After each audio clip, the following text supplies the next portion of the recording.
Chris Hipkins. Mr Speaker, my question is to the Prime Minister. Does he stand by all of his government statements and actions? Right on, Yes. Prime Minister. Oh, very good.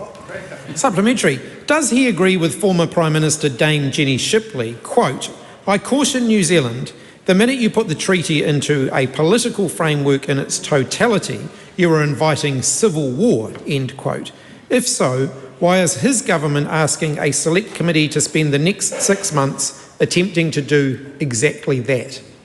Well, in answer to part of the question, no, we're not at risk of civil war in New Zealand. That's inflammatory language. Why is the government asking a select committee to spend the next 6 months attempting to put the treaty into a political framework in its totality? Because it's part of our coalition agreement. Supplementary question. Or does he agree with Dame Jenny Shipley, Hang on, quote, hang on a minute. His own side should respect the person asking the question. does he agree with Dame Jenny Shipley, quote, "This sort of malicious, politically motivated, fundraising motivated attempt to politicise the treaty in a new way should raise people's voices because it is not in New Zealand's immediate interest," end quote.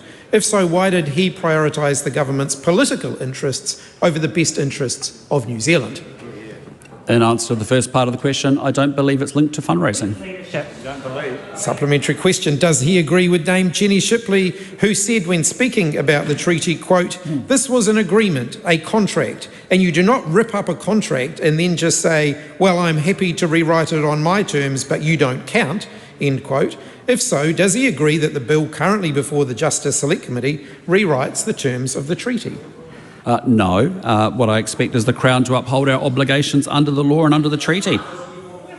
Supplementary question. Does he agree with Christopher Finlayson, quote, "There is too much division and hurt in New Zealand caused by, among other things, pernicious nonsense like the Treaty Principles Bill. If not, why not?" Well, that is why the National Party won't be supporting the bill beyond first reading, and it won't become law unless the opposition support it. Supplementary question. Does he agree with David Seymour, his future Deputy Prime Minister, that Jenny Shipley was grossly irresponsible to criticise the bill and that Christopher Finlayson is showing haughtiness and bitterness for expressing his views? If not, why not? I don't speak for David Seymour. Point of order, Mr Speaker. The Prime Minister does indeed speak for David Seymour. He is David Seymour's boss. He is the Prime Minister. I asked him whether he agreed with statements made by his minister. The sharp point was, did the Prime Minister agree?